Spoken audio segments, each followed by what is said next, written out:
Valérie Expert. Et on est ensemble avec vous pour commenter l'actualité avec Régis de Castelnau. Bonjour Régis, ça faisait longtemps. Avocat, Vue du droit, c'est votre blog. Vous avez publié une justice politique aux éditions L'Artilleur. Éric Tegner, journaliste, président de Frontières. On vous retrouve tous les vendredis face à Alex Darmon dans La Vérité en face, qui est présenté par Patrick Roger. Rafik Smati, ça faisait longtemps aussi, chef d'entreprise, président Bonjour du Valérie. mouvement Objectif France. Et vous avez publié Le Nouveau Temps, comment reprendre le contrôle à l'ère de l'IA, qui est paru, de l'intelligence artificielle, qui est paru chez Erol, et Jérôme Dubu, membre du pôle Idées d'Horizon. Bonjour à vous. En fait, ça fait longtemps que tous vous n'étiez pas venus, pour moi en tout cas. Mais on vient, mais vous n'êtes pas. Voilà, c'est ça, oui. N'enfoncez pas le clou. Des nouvelles attaques contre les prisons françaises, c'est quand même très très grave ce qui est en train de se passer. La réponse de la France au renvoi d'un certain nombre d'agents consulaires depuis l'Algérie. Et puis, faut-il rembourser les médicaments en fonction des revenus? C'est une des pistes. Voilà, hier, donc le Premier ministre a dressé un tableau assez sombre, pour ne pas dire dramatique, de la situation économique. Peu de réponses, enfin peu de solutions concrètes en tout cas. On va commencer avec vos coups de cœur, vos coups de gueule. Rafik, un coup de cœur. Oui, je voudrais rendre hommage à une société française qui s'appelle Hermès, que évidemment tout le monde connaît, qui est devenue hier la première capitalisation boursière de France avant LVMH. Hermès, c'est plus qu'une entreprise de luxe, c'est une entreprise d'excellence. C'est une entreprise qui met en avant plus qu'aucune autre entreprise le savoir-faire français, le savoir-faire des artisans français.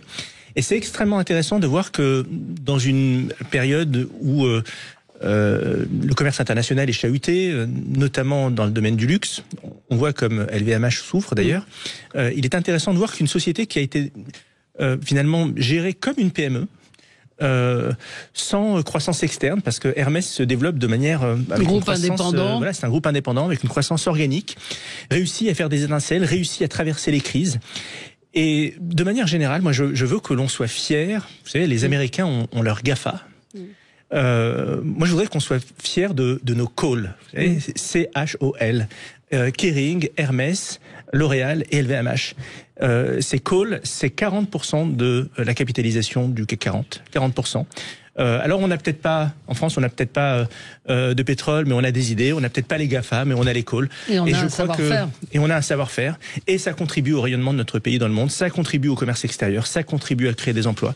Donc soyons fiers de ce qui fonctionne dans notre pays et chapeau à ce que font toutes les équipes de Hermès, mais aussi de LVMH et des autres. Oui, parce que LVMH développe énormément aussi ce savoir-faire français avec à chaque fois des journées portes ouvertes pour montrer la manière dont on travaille en France et dont on a cette expertise. Je partage Jérôme Dubu. Et sur Hermès, je dirais que c'est une société qui ne fait pas de bruit et qui pourtant est à l'avant-garde d'un certain nombre de choses.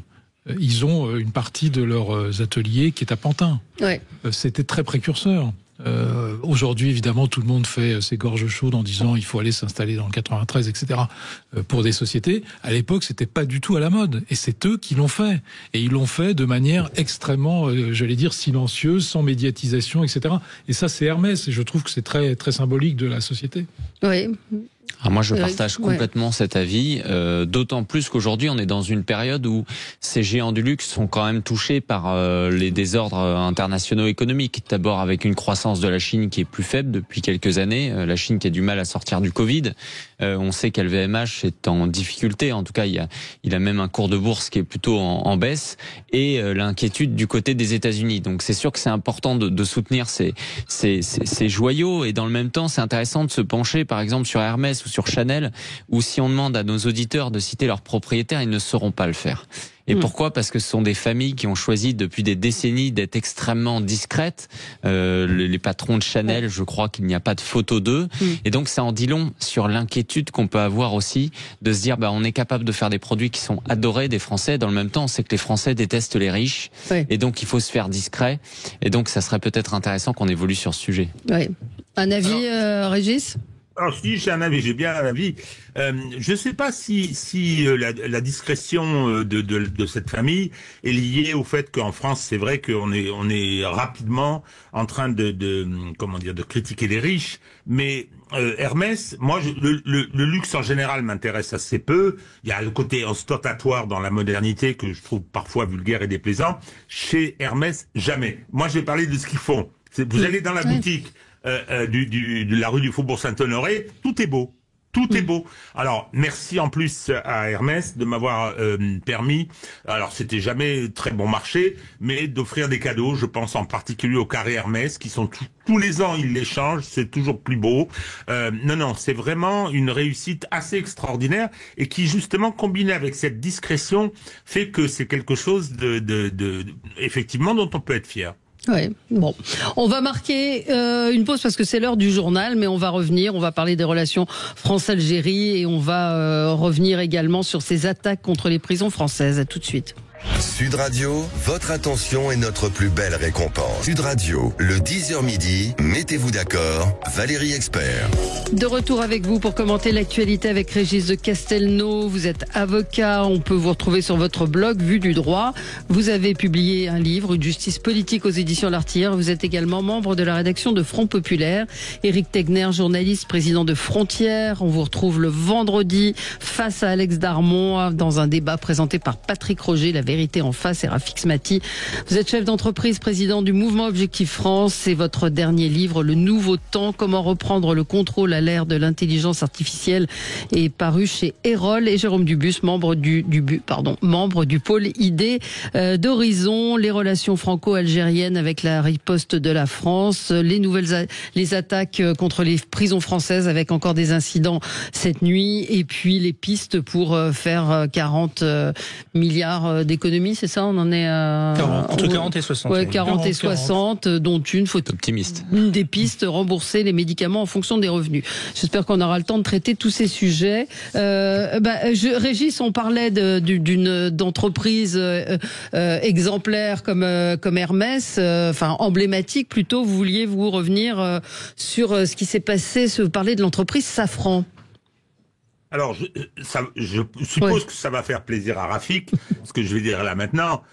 C'est effectivement en cette période où la France a de terribles problèmes financiers, dans cette période où on dit qu'il faut réindustrialiser notre pays, faire de la recherche-développement, les petits bourgeois de centre-ville qui ont élu des collectivités à direction écologiste s'y opposent. Elles s'y opposent, et donc le patron de Safran, qui avait un projet sur la ville de Rennes, créant 500 emplois d'un certain niveau, c'est-à-dire avec des rémunérations importantes.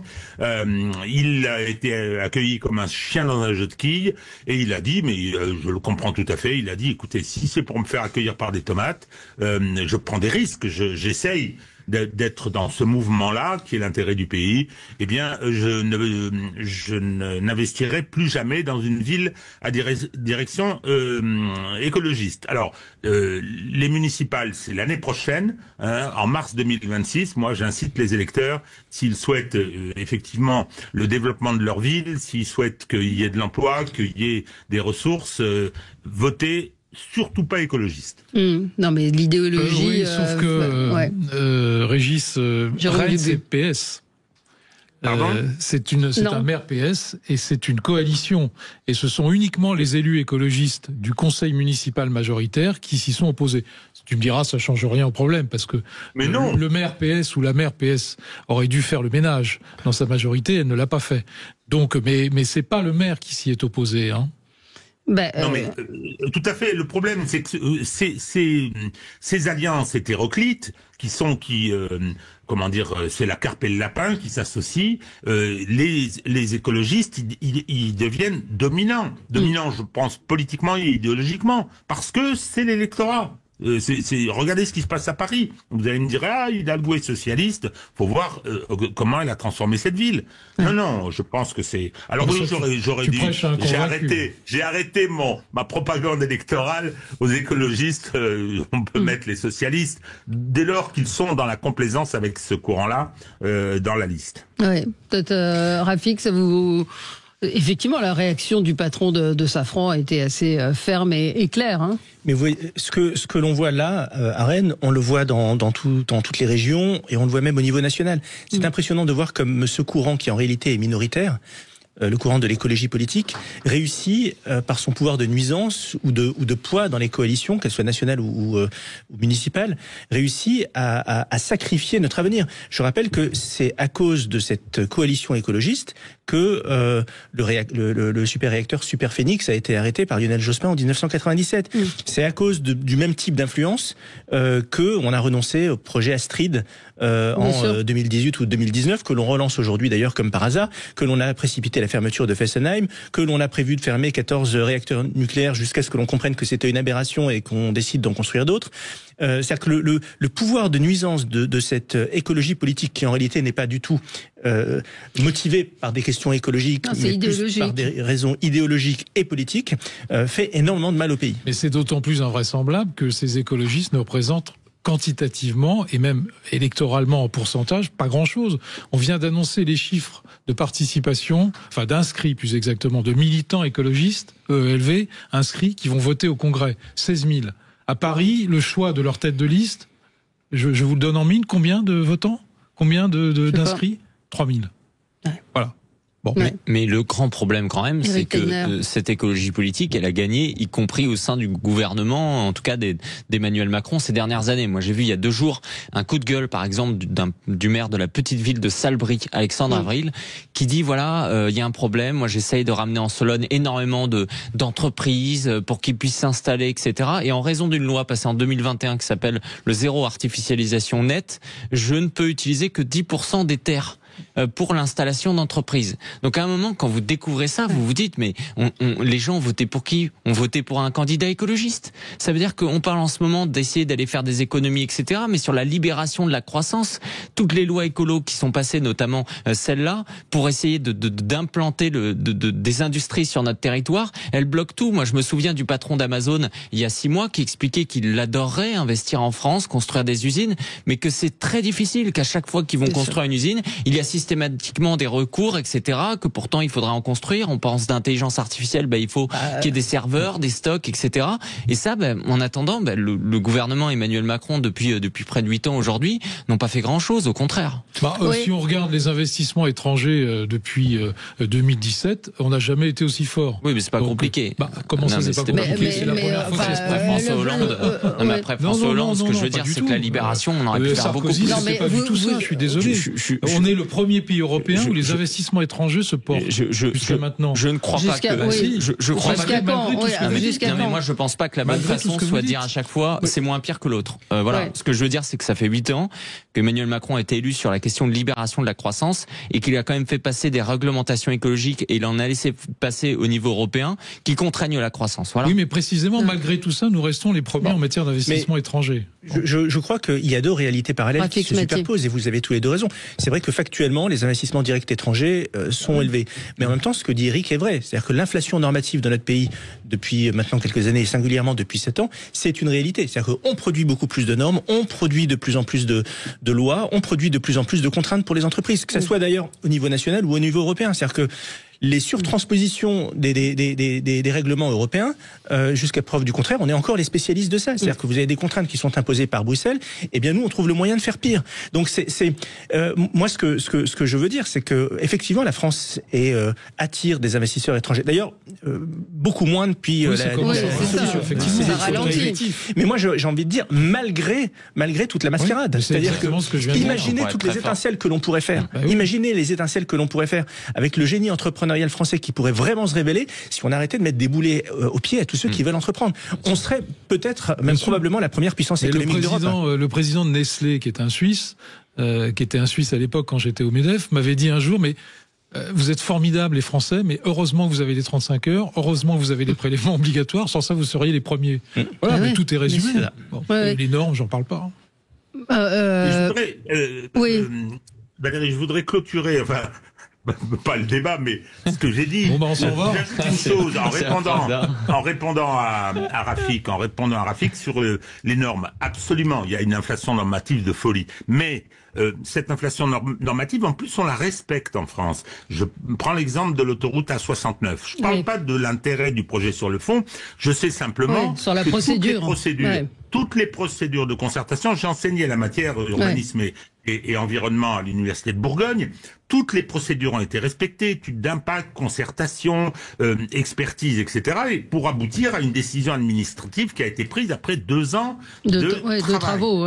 Et recours contre la décision par un groupuscule écologiste. Et donc, on a un magistrat du tribunal administratif qui dit « c'est moi qui suis dépositaire du savoir et par conséquent, j'annule cette décision qui est le fruit d'un travail extraordinairement important, un travail démocratique et qui a coûté jusqu'à présent, tout ce qui a été fait en amont, 300 millions d'euros. Donc voilà, c'est tellement significatif ce qui s'est produit et j'insiste, je ne défends pas spécialement le projet d'autoroute A69, je constate simplement un déséquilibre considérable. Mais vous évoquiez Salbris et les entreprises qui peinent à s'implanter. Il y a cette manifestation hier qui a eu lieu de protestation sur les trains Clermont, sur la ligne Clermont-Ferrand-Paris et Toulouse-Paris. Il y a Orléans également. C'est absolument insensé. On a des trains qui ont 70 ans, qui tombent en panne régulièrement, des gens qui ne peuvent plus, des territoires qui ne peuvent plus accueillir de salariés parce que ce train est un handicap total. C'est invraisemblable qu'on ne soit dans des... Et on n'en a rien à foutre, pardon de le dire comme ça. Alors que dans les quelques bonnes idées qu'avait Emmanuel Macron, je suis désolé de revenir là-dessus, mais pour une fois qu'on a quelqu'un qui est là 8 ans, c'est intéressant quand même de faire la perspective, il avait cette idée de la mobilité. Qui était très bonne, qui était de dire qu'une partie des 400 000 emplois non pourvus en France, etc., une partie de tout cela, c'est parce qu'à un moment, c'est très compliqué de trouver un logement et de se déplacer. Et j'ai la sensation qu'en fait, c'est le contraire qui s'est passé. C'est-à-dire qu'il a fait les bus Macron en 2016 très bien, mais depuis, vous avez raison, il y a tout un certain nombre de territoires, c'est de plus en plus difficile d'y aller, il y a de moins en moins de services publics, et d'un point de vue de logement, je pense que, bon, il y a la crise qui est passée par là, mais ceux qui ont investi dans des logements neufs le voient, à quel point il y a énormément de retard aujourd'hui sur les constructions. Et ça fragilise la croissance au niveau global. Mais là, on a une France à 2 vitesses, clairement, sur les trains. Si on veut se prendre un peu de perspective, il faut remonter au-delà en arrière, au-delà de 2017. En réalité, on n'a plus de politique d'aménagement du territoire. Et tous les gouvernements, depuis des années, ça fait 25 ans que ça dure, ont privilégié la métropolisation. Bon, alors on a investi beaucoup dans les transports en commun en métropole. Je parle du tramway à Paris, le Grand Paris Express à Paris, c'est quand même 40 milliards d'euros. Qui ont été investis dans cette Île-de-France, dans cette capitale, dans cette région capitale. Bon, au détriment forcément des petites lignes. Bon, parce qu'on n'a pas pu tout faire. Il aurait fallu des investissements colossaux. Peut-être ouvrir au-delà du service public. Ça, c'est un autre débat. Bon, les Anglais l'ont fait avec plus ou moins de réussite. Mais en réalité, c'est la politique d'aménagement du territoire qu'il faut revoir. Et moi-même, à l'époque, j'étais très métropolitain. Très métropolitain. Et je trouve ça contradictoire en plus avec l'ambiance générale qui tend à parler d'écologie et donc de retour aux sources. Si on veut revenir à la nature, il faut permettre aux gens de le faire très facilement. Il faut permettre aux gens qui veulent travailler en métropole de pouvoir peut-être être à 1h30 leur maison qui va être dans la montagne ou autre. Ce que je veux dire, il y a une logique qui c'est une autre conception de la métropolisation et de l'organisation du territoire. Si vous voulez comprendre l'aberration de cette écologie politique, tout se résume dans la fameuse ligne de train entre Lyon et Turin, dont les écologistes français se sont opposés. C'est-à-dire qu'ils ont réussi l'exploit de tuer l'avion en France, alors que c'est l'une des filières d'excellence dans notre pays. Ils ont tué l'avion, et quand il y a des projets de ligne de train pour faire moins de pollution et pour faire du fret, ils s'y opposent. Ouais, en fait, invraisemblable. Pour eux, il faut vivre entre soi, de préférence à l'intérieur de Paris, et finalement les gueux font ce qu'ils ont à faire. Ces gens qui ont vendu les trottinettes pour les interdire 6 mois après. On marque une petite pause de pub et on revient tout de suite après. Sud Radio. Parlons vrai. Parlons vrai. Sud Radio. Parlons vrai. Sud Radio. Parlons vrai. Mettez-vous d'accord, Valérie Expert.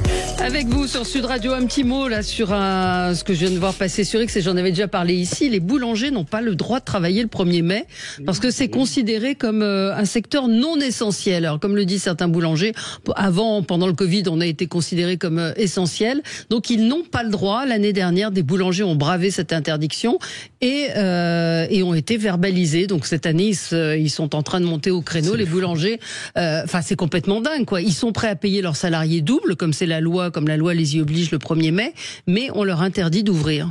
Quand vous me dites ça, ça me fait halluciner. On parle toujours du droit. Il y a un seul vrai droit aujourd'hui, c'est le droit à travailler. On a un Premier ministre hier qui nous a dit qu'on bossait pas assez, donc il y a un moment, il va falloir se poser des questions, non ? C'est-à-dire que tant qu'on n'aura pas compris que la solution vient, 1, du travail et 2, de la liberté, c'est qu'on aura un problème de fond de notre logiciel et qu'on n'est pas sorti des ronces. Comme absolument. Continue notre tour de table avec vous, Éric Tegner, un coup de gueule. Oui, moi c'est un coup de gueule parce que la semaine dernière, c'est un peu passé sous les radars.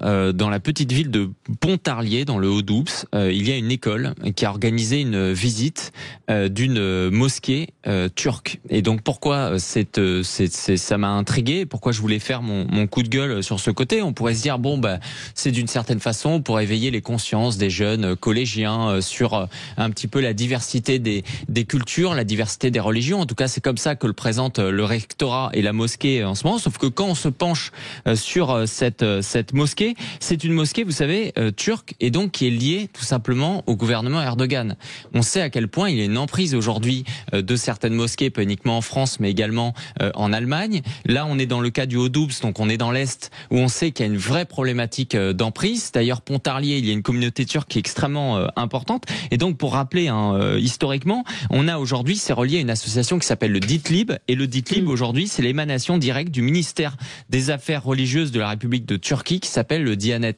Alors, ce qui est intéressant là-dedans, c'est que d'un côté, on a souvent ces grands discours qui sont véhiculés, qui vont dire il faut lutter aujourd'hui contre l'entrisme islamique, on va essayer de faire des conférences, de désigner des agents d'influence, on pourrait dire. Et de l'autre, j'ai toujours la sensation que cette question sur l'emprise turque, on sait très bien que le président Erdogan, durant les différentes élections, peut tout à fait envoyer des messages. Il l'a fait de façon très claire pour déstabiliser la France. Et là, clairement, en règle générale, ce sont des ingérences. Ça, on n'en parle pas. Et donc, moi, c'était l'inquiétude de me dire que les jeunes générations aujourd'hui, bien, s'il faut les éveiller sur les questions religieuses, il y a peut-être une meilleure idée que les envoyer faire une visite d'une mosquée aujourd'hui qui est directement tenue par le gouvernement islamiste d'Erdogan. Alors, le rectorat a répondu que cette visite fait partie des visites de lieux de culte organisées par les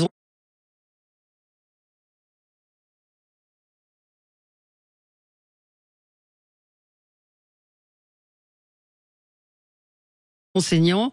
Elle a été préparée, encadrée. On est en dehors du cultuel, mais bien dans le cadre d'un enseignement global. Je vous donne la réponse. Et il est également prévu une visite d'église. Oui, c'est la naïveté. C'est la naïveté. Donc, c'est-à-dire que, encore une fois, est-ce qu'ils n'avaient pas une autre mosquée dans ce cas-là à aller visiter ? Ou est-ce que peut-être les seules mosquées qu'ils ont dans ce type d'endroit, ce sont des mosquées directement liées au gouvernement turc. Donc, encore une fois, ils essayent de mettre la poussière sous le tapis en cachant. Et quand ils vont expliquer, oui, c'est dans le cadre d'une culture globale, c'est bien ça qui m'interroge en fait. On sait très bien que ce sont des communautés aujourd'hui qui ont une logique d'éducation intégrale sur toute une série de sujets. Oui, mais là c'est l'éducation nationale qui a organisé cette sortie. Donc mais le rectorat aujourd'hui, parce qu'effectivement c'est une polémique qui a été sortie par Damien Rieu sur les réseaux sociaux, qui a poussé le rectorat à réagir, que le rectorat dise il y a aucun problème. Moi, c'est bien ce qui m'inquiète.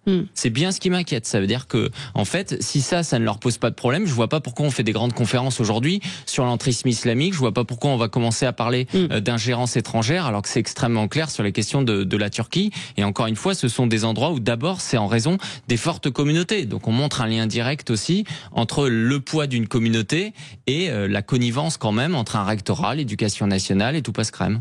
Alors, on va avancer avec vous. On pourra parler de l'entrisme avec vous, Jérôme Dubu. Sur la lettre que viennent d'adresser les deux filles de Boualem Sansal, qui est publiée dans le Figaro à Emmanuel Macron. Je recommande à nos auditeurs cette lecture qui est assez saisissante. parce que ces deux filles, d'abord, écrivent bien. Elles ont hérité ça vraisemblablement de leur père. C'est c'est assez magnifique ce texte. Ouais. Je crois que, indépendamment de l'affaire elle-même, en termes de littérature, je crois qu'il y a beaucoup à prendre dans ce texte, qui est assez court, hein, ça fait une demi-page, mais très très profond. Elles redisent ce que beaucoup ont dit avant, avec leurs mots, avec leur sensibilité évidemment, parce que c'est leur père. Et je crois qu'elles insistent sur plusieurs choses. D'abord que ça fait quand même 150 jours. Et que on n'aurait pas dû, ça c'est mon point de vue personnel, c'est pas un point de vue politique, hein, c'est mon point de vue personnel de citoyen français, on n'aurait jamais dû commencer des négociations tant que Boualem Sansal n'avait pas été libéré. C'était le point central de cette affaire.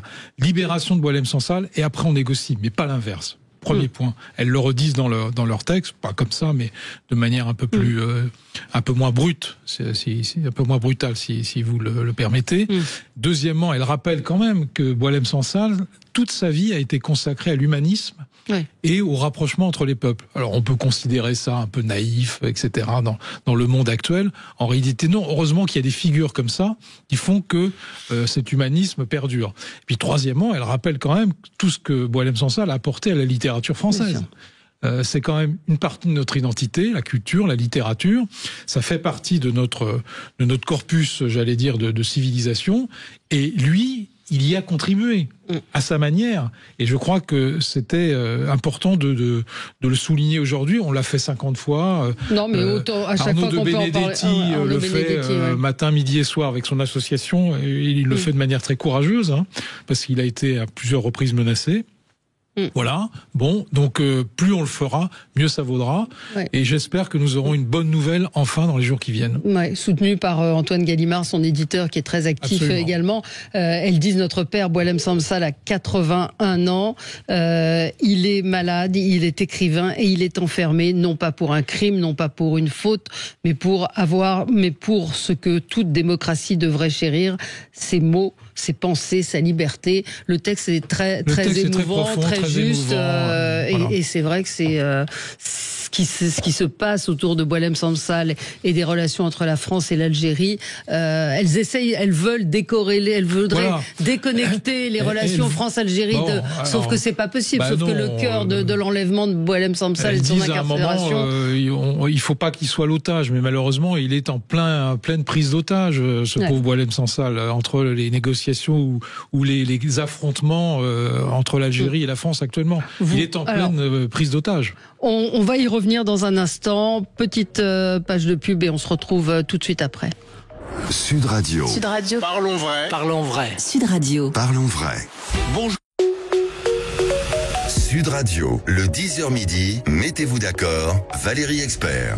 On va parler évidemment de la France qui répond à l'Algérie. La crise diplomatique est bel et bien là. Peut-être Régis de Castelnau sur le cas de Boualem Sansal, très difficile, comme le demandent pourtant ses filles, de le décorréler, de le détacher de la crise diplomatique, puisqu'elle est partie de là en fait, cette crise en fait. Mais totalement, c'est un otage. Il n'a rien à faire en prison et les reproches qu'on peut lui faire, c'est un écrivain, il a une liberté de parole totale. Donc non, c'est un otage et c'est l'otage d'une crise qui a commencé, je le rappelle, Jérôme, je rappelle que c'est la reconnaissance par Emmanuel Macron en contradiction avec le droit international des droits du Maroc sur le Sahara occidental. Bon. Oui, tout à fait. Et depuis, moi j'ai un peu le sentiment, ça nous ramène à un des thèmes de l'émission d'aujourd'hui, on se retrouve dans une situation où ce sont les Algériens qui sont à la manœuvre, qui passent leur temps à faire des provocations auxquelles on ne sait pas trop comment répondre. Alors bon, on a un ministre des Affaires étrangères qui n'a jamais été diplomate. Diplomate, c'est un métier. C'est un métier, y compris dans la gestion du problème Boualem Sansal. Moi, je ne sais pas comment ça se passe dans la coulisse, mais c'est un travail de diplomate. Or là, on est en permanence en réaction. L'expulsion des 12 diplomates par l'Algérie répondait à une initiative française qui ne s'inscrivait pas dans cette... Absolument, qui n'avait rien à voir. Hein. Oui, il y avait rien à voir, mais hop, ils s'en sont immédiatement emparés. Je veux dire, et le tout dans un climat en France qui est un peu sur la question de l'immigration et de l'islam un peu irrespirable. Tout à l'heure, quand on parlait de la visite de la mosquée, personnellement, je suis opposé à ce qu'on aille visiter dans le cadre de l'école laïque et obligatoire, qu'on aille visiter les établissements religieux. Non. Pourquoi pas la Shram la semaine prochaine, et puis ensuite le temple protestant. Non, on arrête ça. Mais je voudrais aussi qu'on foute la paix aux musulmans. Je veux dire, moi ce que j'ai vu sur les réseaux au moment du Ramadan, je veux dire, c'est un peu déshonorant pour mon pays, hein. Des étalements de charcuterie, de choses comme ça, d'injures. Non, on est dans une situation et le conflit, parce que c'est un conflit diplomatique lourd qu'on a actuellement avec l'Algérie, envenime tout, quoi. C'est un moment difficile. Et le pauvre Boualem est totalement l'otage, 81 ans. Je suis un peu plus jeune que lui, je sais ce que ça veut dire de prendre de l'âge. Non, il est pas en bonne santé. Il faut absolument réussir à le faire libérer et à décorréler son cas de la crise. Alors Rafik Smati, parce qu'il y a beaucoup de choses dans ce que vous dites, mais il y a aussi un accaparement par certains du conflit sur le sol français. Donc pas mélanger non plus tout. J'adhère assez quand Régis parle du fait que la diplomatie est un métier. C'est vrai que la diplomatie, c'est un métier. Aujourd'hui, ce que nous vivons, c'est une crise de notre diplomatie intermédiaire. Qu'est-ce que je veux dire par là ? Regardez les relations entre la France et l'Algérie. Les relations sur le terrain, par exemple entre nos services de renseignement. Pour en avoir discuté avec un intéressé récemment. Les discussions sont là, elles sont très actives. Et les services de renseignement bossent ensemble, aujourd'hui même. Les deux présidents de la République se parlent entre eux. Et manifestement, de ce que je peux comprendre, s'apprécient. Donc qu'est-ce qui se passe entre les deux ? Pourquoi sur le terrain ça fonctionne bien ? Pourquoi au niveau des exécutifs supérieurs manifestement ça fonctionne bien ? Et pourquoi entre les deux ça ne fonctionne pas ? Donc je crois qu'il y a un vrai sujet diplomatique de part et d'autre. Et il est temps, moi je pense qu'il y ait un acte présidentiel fondateur, présidentiel au pluriel, fondateur. Il faut que les deux présidents se parlent, prennent position publiquement et sifflent tous les deux la fin de la récréation. Oui. Parce que ce n'est pas tenable. Est-ce que le président algérien, c'est la question qu'on peut se poser aussi, a réellement le pouvoir aujourd'hui parce qu'Emmanuel Macron, vous l'avez rappelé, a dit que tout se passait bien, etc. Sauf que derrière, visiblement, il y a une partie de son gouvernement ou des hommes qui dirigent l'Algérie qui ne sont pas d'accord avec ce qui se passe. Alors moi, j'ai beaucoup de mal avec cet argument qui va dire oui, une partie de la population est pas d'accord avec Monsieur Tebboune. Monsieur Tebboune n'a pas tout le pouvoir, etc. Aujourd'hui, il y a quand même un carburant qui fonctionne. C'est la raison pour laquelle c'est de plus en plus difficile quand même de se réconcilier entre guillemets avec l'Algérie. Ce carburant, c'est la haine anti-France. Ça fonctionne. Il suffit d'ouvrir la presse algérienne. Vous avez une sur deux de journal qui est antisémite. Donc c'est quand même assez clair. Et ensuite, bon, il y a une différence d'approche entre les généraux et Monsieur Tebboune, mais globalement, ils pensent la même chose. Donc il faut pas se leurrer de ce point de vue-là. Moi, je pense que oui, il y a un sujet diplomatique, mais le vrai problème, c'est que l'Algérie, c'est aussi un sujet de politique intérieure pour notre pays. C'est ça la problématique. Je veux vous dire, quand on parle des problèmes de terrorisme, de renseignement, c'est pas parce que il y a le Français de Bretagne qui veut faire un attentat terroriste en Algérie. C'est parce que il y a une certaine population qui est venue chez nous, dont certains éléments sont dangereux pour la France. Donc c'est dans ce sens-là. Et donc ça montre à quel point, si effectivement on a malgré tout encore une coopération sécuritaire avec l'Algérie, c'est bien parce qu'il y a un problème sécuritaire au sein de notre pays. Ça, c'est important. Et sur cet argumentaire, moi je trouve aussi quand même que les Algériens s'entendent très bien avec les Italiens. On pourrait tout à fait, même si on coupait les ponts dessus, parce que c'est souvent mis en avant pour dire on peut pas aller trop loin, on a besoin d'eux, etc. On pourrait travailler avec les Italiens de façon intermédiaire. 2, ils n'ont aucun problème de virer quand même 2 membres de l'ambassade qui sont de la DGSI. Donc c'est eux aussi qui sont prêts à couper les ponts. Donc je rappelle Emmanuel Macron hier a décidé d'expulser 12 agents consulaires algériens en réponse à une mesure qu'avait prise l'Algérie qui était... Donc voilà, c'est la première fois qu'il y a une réponse concrète et rappel de l'ambassadeur. Non mais en plus de notre histoire très compliquée avec l'Algérie qui date de plusieurs siècles, et notamment la crise qui a mis fin à notre colonisation en 1962 avec les accords d'Évian. Depuis, il y a toujours eu des hauts et des bas. Il y a toujours eu des bas, indépendamment de la reconnaissance du Sahara occidental comme territoire marocain. Donc ça ne date pas de cette reconnaissance. D'ailleurs, Macron avait essayé Je me souviens de ces paroles très malheureuses qui m'avaient profondément choqué, même si je le soutenais à l'époque, quand il était à Alger et quand il avait dit que la colonisation était un crime contre l'humanité. Je peux vous dire que ça, effectivement, ça fait plaisir au régime algérien et ça n'a pas fait plaisir à un certain nombre de Français, dont moi. Bon, peu importe, je ferme la parenthèse. Mais aujourd'hui, à quoi on a affaire ? On a affaire à une démocratie, la France, qui est en butte et qui est en conflit profond depuis des années avec une dictature. Et moi, j'aimerais qu'un jour, un certain nombre de bons penseurs, notamment les gens de gauche, reconnaissent enfin que depuis 1962, l'Algérie est une dictature militaire. Alors, on a dit que c'était des socialistes, le FLN était socialiste, Boumedienne c'était un socialiste. En réalité, c'était des socialistes en peau de lapin. C'est une dictature militaire prévaricatrice, parce qu'elle a ruiné son pays, et on sait comment maintenant, et en liaison, à l'époque, constante avec Moscou.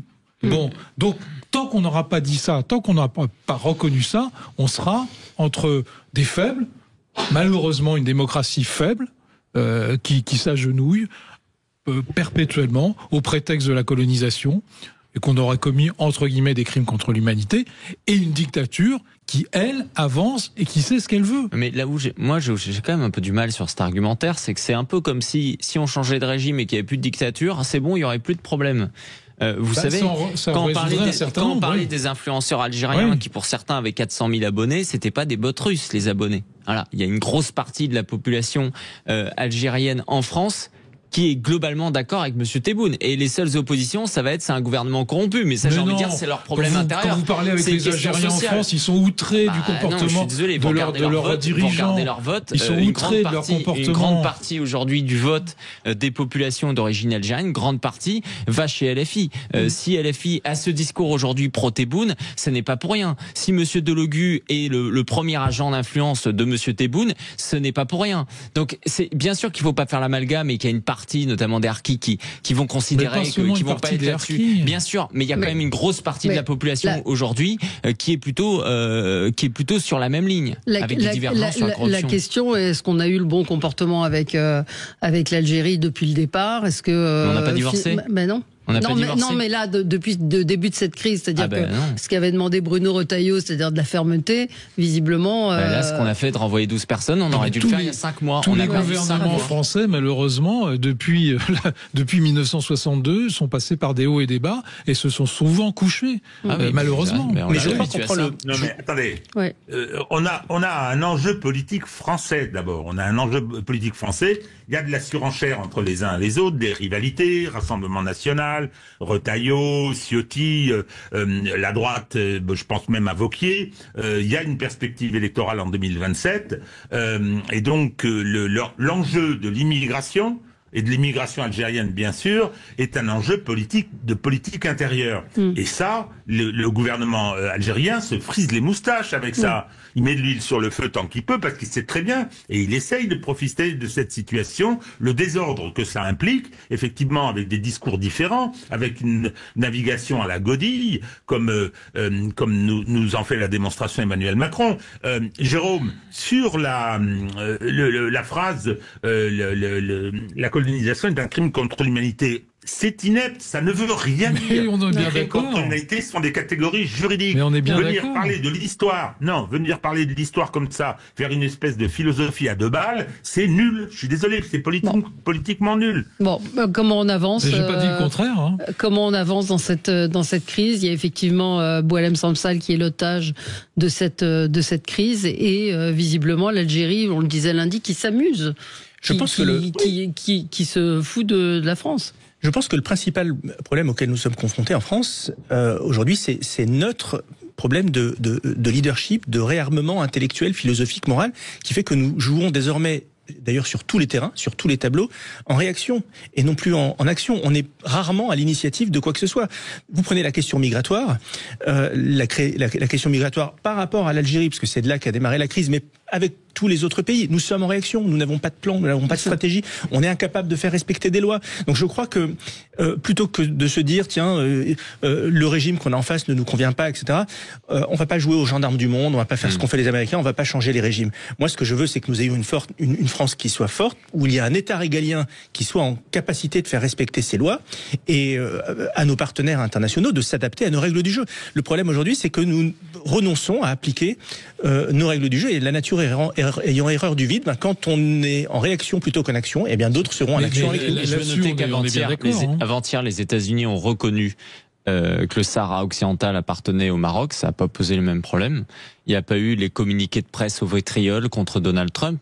Donc à un moment, les Algériens, ils respectent la minima la force. Ça revient à ce que je disais. Bien sûr, mais c'est pour ça que je suis d'accord avec vous, Rafik, sur ce point de vue-là. Il y a un leadership qui est exercé par les États-Unis. C'est d'autant plus inquiétant que depuis des années, nous sommes punis économiquement par le régime d'Alger, qui nous a virés de tous les marchés publics. Nous étions le premier partenaire de l'Algérie pour des raisons historiques, commerciales, et depuis des années. Nous sommes aujourd'hui le 3e. Notre balance commerciale est déficitaire systématiquement avec l'Algérie depuis des années. Et aujourd'hui, on est vidé de tous les marchés publics. Et dans un contexte où on s'est fait virer de l'Afrique, notamment grâce à l'Algérie, ça date depuis un certain nombre d'années. Et personne n'a réagi là-dessus. Alors que nous avions des signaux d'alerte. On se retrouve dans un instant. On va parler des prisons françaises sous le coup de plusieurs attaques depuis avant-hier. À tout de suite. Sud Radio, votre attention est notre plus belle récompense. C'est vraiment agréable d'entendre une radio aussi joyeuse, même que ce soit le 7h du matin et le soir, c'est excellent. Sud Radio, parlons vrai. Bougez plus. Sud Radio, le 10h midi, mettez-vous d'accord, Valérie Expert.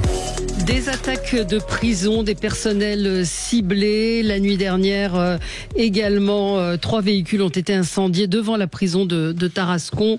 Ça concernait des véhicules de personnel pénitentiaire. Inquiétant, grave, quand on interroge des responsables du côté de la police, il y a une vraie inquiétude parce qu'il y a une coordination étonnante et assez frappante avec les tirs de Kalachnikov à Toulon, comme on a pu le voir.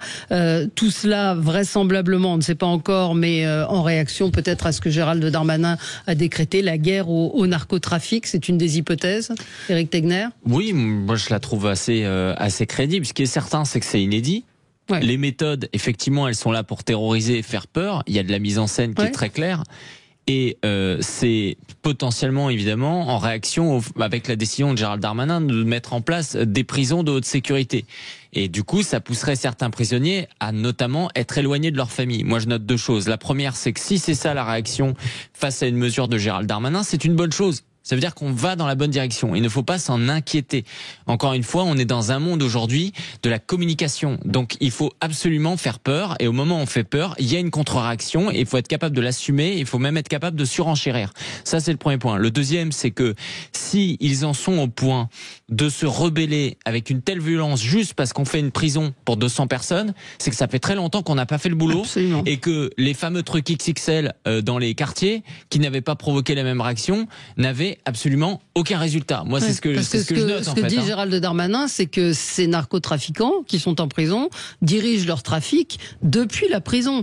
Genre, on vient de. Moi, j'avais visité la prison des Baumettes à Marseille, pas mal de caïds, et la directrice, qui aujourd'hui est menacée, m'avait expliqué que les prisonniers étaient très bien dans leur comportement parce que de toute façon, ils savaient que sinon il y aurait des mesures restrictives contre eux, notamment l'éloignement également dans d'autres prisons, et dans ce cas-là, ils ne pourraient plus gérer leur business. Donc les directeurs de prison en ont pleinement conscience. Je vous encourage à lire le rapport qui a été fait suite à l'évasion de Mohamed Amra.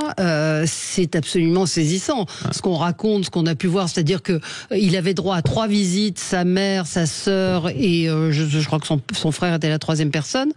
Et sa sœur a permis à 2 autres personnes, 2 autres femmes, oui, c'était sa compagne, sa sœur et sa mère, de faire rentrer des personnes qui n'étaient pas autorisées. C'est simple aujourd'hui, vous pouvez faire rentrer des prostituées à partir du moment où vous montrez que le prisonnier a logé cette personne. Donc il suffit d'une attestation d'hébergement et vous faites rentrer qui vous voulez. Alors peut-être Régis de Castelnau sur ce sujet.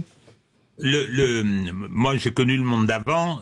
Tout ça est absolument sidérant. Oui. Alors, je comprends, Eric, que effectivement, c'est un combat et qu'il ne faut pas plus s'inquiéter de la réaction que ça. Simplement, je constate que c'est un problème qui commence à prendre des proportions extraordinaires. Pas seulement chez nous. Non. Pas seulement chez nous. Les deux grands ports de Hollande, des Pays-Bas, sont sous la main et quasiment sous le contrôle des narcotrafiquants originaires du Maroc. Donc la France aujourd'hui est confrontée à une espèce de bascule qui avait été notée par Retailleau quand il est arrivé au ministère de l'Intérieur. Il a eu accès à toutes les informations.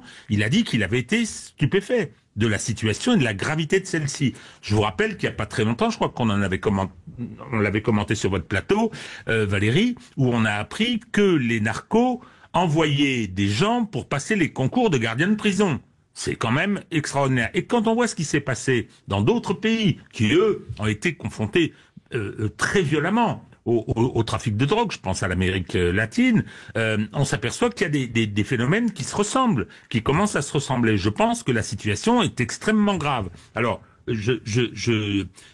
bien évidemment, il faut réagir. Je rappelle que on est quand même, en ce qui concerne la répression, en ce qui concerne l'incarcération, qui est un outil important pour essayer de mettre ces gens hors d'état de nuire, on est confronté à des réglementations européennes, qu'elles soient directement issues de la communauté ou de l'UE, ou qu'elles soient issues des jurisprudence de la Cour européenne des droits de l'homme qui nous contraignent. On n'a pas de liberté. Si vous voulez déplacer et éloigner les gens, vous vous heurtez au principe de incarcération dans des zones, géographiquement permettant aux familles de visiter les personnes condamnées, les personnes incarcérées. Je prends juste cet exemple. Non, on ne se donne pas les moyens d'agir. Enfin, écoutez, là déjà, ce qu'a proposé Gérald Darmanin, c'est une avancée. Enfin, il y a en tout cas une action. Rappelez-vous comment ça s'appelait. Vous savez, il y avait une opération de communication à Marseille où on allait terroriser. Oui, mais là c'est un peu différent. Là, c'est ça. Là, c'est un petit peu différent. Ce que dit Régis, c'est tout à fait exact. Ça fait plusieurs années, au moins 10 ans, que la DGSE tire la sonnette d'alarme sur le fait que la France est dans la cible des narcotrafiquants. Après les Pays-Bas, tu as parfaitement raison de le dire, et la Belgique, parce que Anvers est aussi complètement contrôlé par les narcotrafiquants. Oui. Je sais pas si ce sont des Marocains, mais peu importe. Et donc il y a deux ports qui sont ciblés en France, c'est Le Havre, et on voit bien ce qui s'y passe, et Marseille. Et on voit bien ce qui s'y passe aussi. Tout ça a été anticipé par nos services de renseignement il y a une dizaine d'années. On n'a pas bougé. Les gouvernements n'ont pas bougé, alors que les faits étaient connus, alors que la progression a été décrite et malheureusement elle est en train de se réaliser. Alors aujourd'hui on a une réaction qui est cette réaction de Darmanin. Je pense que c'est largement insuffisant. Oui, largement insuffisant. Oui, je pense qu'il y a beaucoup de choses très intéressantes qui ont été dites et que je reprends à mon compte. Je voudrais simplement dire que si ça se passe de cette façon-là, c'est probablement qu'on a mis le doigt, comme vous le disiez, Eric, sur là où ça fait mal. Et donc moi, je pense qu'il faut pas hésiter à rentrer dans le rapport de force. Il faut pas hésiter à aller dans la surenchère, parce que là, on est quand même en train de toucher un fondement majeur de notre État de droit et de notre République. Donc bien au-delà des slogans qu'on a l'habitude de sortir en politique, vous savez, il faut que la peur change de camp, etc. La République ne reculera pas. La République ne reculera pas. C'est souvent des slogans. Eh bien, c'est maintenant qu'il faut le démontrer. Oui, mais l'isolement de ces narcotrafiquants, visiblement, dérange. C'est une réponse qui est concrète et qui... Il faut que nos auditeurs réalisent que ce qu'ils voient dans les films a déjà lieu aujourd'hui. C'est-à-dire que l'année dernière, on se souvient à quel point il y a des magistrats qui ont dit on rentre dans une vraie problème aujourd'hui qui est la corruption. On pense souvent que la France, la corruption, ça n'existe pas, etc. Il y a de plus en plus aujourd'hui de tentatives de corruption, notamment par exemple de greffiers. Et c'est pas uniquement pour des raisons d'argent, ça peut être simplement, tu le fais pas, eh bien on va menacer tes enfants. Et donc ça c'est un problème quand, Rafik, vous parliez de l'état de droit, c'est ça. C'est qu'on va se retrouver avec un système judiciaire mis complètement sous pression et sous otage. Et moi, s'il y a un avantage, entre guillemets, avec ce qui s'est passé sur cette attaque, c'est que ça permet de réaliser une chose, c'est que ce n'est pas juste, les narcotrafiquants font leur trafic de leur côté, il y a les brigades spécialisées d'un côté, ça ne nous concerne pas nous. Les Français ont souvent cette impression-là. Or, ça les concerne. Ils ont vu avec des fusillades qui débordent le cadre de certains quartiers. Et aujourd'hui, effectivement, c'est la mise sous le coude d'énormément de choses. Regardez ce qui s'est passé en Seine-et-Marne cette nuit avec un gardien de prison qui a été menacé jusque dans son domicile. Ouais.